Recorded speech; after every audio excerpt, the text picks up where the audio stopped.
Hola a todos. Durante otra sesión de compras en AliExpress, el sitio me recomendó comprar un kit interesante. Al principio no le presté atención, pero más tarde, algo en este lote me pareció interesante. El kit consta de solo unas pocas piezas, pero cuesta casi $4. Un vistazo rápido mostró que es algo bastante interesante, sobre la base del cual se puede construir un dispositivo de iluminación relativamente inteligente. Por ejemplo, una lámpara portátil, en la cual la batería se cargará durante el día y por la noche el circuito encenderá automáticamente el elemento de iluminación, en este caso, los LED.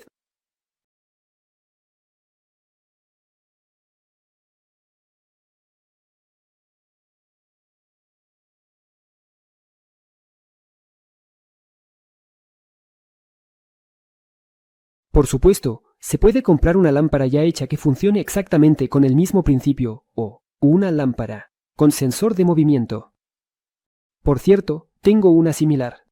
Está funcionando en mi patio desde hace casi un año, pero no buscamos caminos fáciles. En resumen, chicos, se tomó la decisión de robar este esquema a los chinos, o más precisamente, solo la placa, afortunadamente. En el sitio del vendedor había fotos detalladas de esta misma placa. Todo lo que veréis más adelante, en el mundo civilizado, se llama plagio. Pero, por otro lado, los fabricantes chinos roban ideas y esquemas de autores independientes. ¿Por qué no hacemos nosotros lo mismo?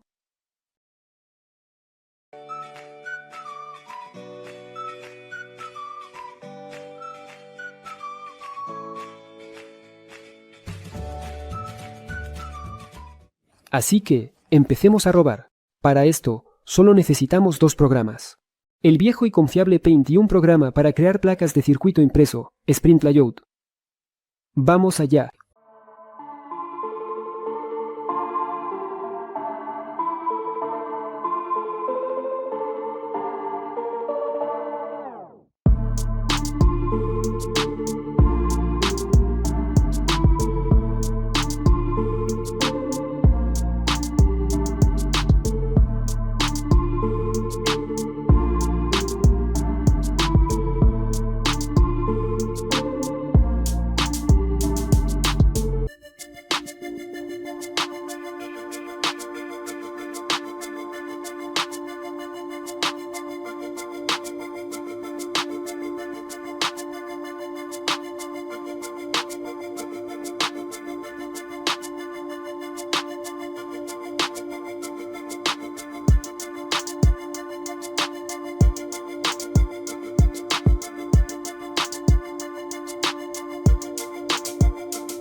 Rápidamente esbocé el esquema, y así es como se ve. Esto funciona de una manera muy sencilla. Cuando brilla el sol, el panel solar genera un cierto voltaje. La alimentación se limita con la resistencia R1 y se dirige a la base del transistor. Como consecuencia, este se abre completamente. La resistencia R2 y la unión abierta del transistor en VT1 forman un divisor de voltaje peculiar. A través de la unión abierta del transistor en VT1, la base del transistor en VT2 se conecta a la masa de alimentación, lo que garantiza un bloqueo fiable del transistor en VT2.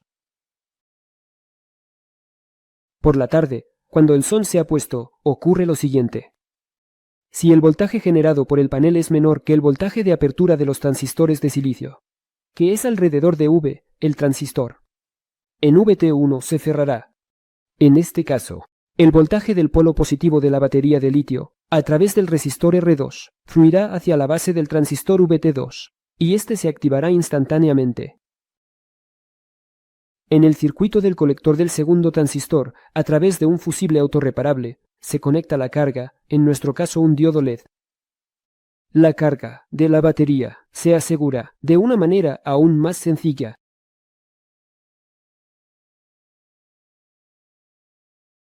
Este proceso es responsabilidad de un diodo rectificador de silicio, en cuya unión se produce una caída de tensión de aproximadamente V. En teoría, la batería de iones de litio debería cargarse hasta un voltaje de V, pero solo si el panel solar produce exactamente 5 voltios. Este método de carga es el más simple y el peor, por lo tanto, es imprescindible usar una batería con una placa de protección incorporada para que ésta desconecte la batería al alcanzar en la celda un voltaje de 4,2%. Este método de carga solo es viable si se conecta al circuito un pequeño panel solar que produce una corriente insignificante. Entonces todo funcionará de una manera más o menos segura. Pero, de hecho, los chinos mostraron precisamente ese tipo de panel en las fotografías. El segundo inconveniente radica en la falta de regulación. El circuito solo funcionará cuando el voltaje de la batería no sea suficiente para activar el primer transistor. ¿Y qué hacer si es necesario regular el circuito, de modo que funcione incluso antes del atardecer? Este problema se puede resolver de una manera muy sencilla. Conectando una resistencia desde la base del primer transistor a la masa de alimentación, conseguimos esto, un divisor de voltaje, con el cual se establece el voltaje de polarización. Y al reemplazar esta resistencia por una variable, se obtiene la posibilidad de ajustar el circuito para cualquier iluminación.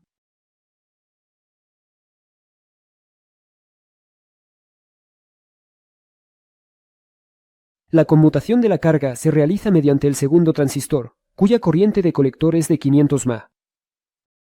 Teniendo en cuenta un voltaje de alimentación de alrededor de V. A este circuito se le pueden conectar cargas con una potencia de hasta VA. Los LED de V son suficientes para iluminar pequeñas habitaciones, senderos, etc. Pero si eso no es suficiente para ti, nada impide reemplazar este transistor por uno más potente. Por ejemplo, por un BD139. En este caso, la potencia de la carga se puede aumentar hasta W. Además, quiero decir que esta placa fue encarecida artificialmente por el fabricante chino. Por ejemplo, no tiene sentido usar un diodo potente en la entrada aquí. Es suficiente con uno barato. Un diodo de una como el 1N4007. Tampoco tiene sentido usar un fusible autorreparable. Es suficiente con una resistencia ohmno 10 que limitará la corriente de salida y protegerá el circuito en caso de cortocircuitos en la salida. Con esto, amigos, creo que es todo. Si os ha gustado el vídeo, podéis valorarlo y compartirlo con vuestros amigos en las redes sociales. Si os gusta la electrónica, os recomiendo suscribiros a mi segundo canal y al grupo oficial del canal. Encontraréis los enlaces en la descripción. Allí también estará el archivo donde podréis descargar el esquema y la placa de circuito impreso para esta construcción simple pero muy útil. Me queda despedirme.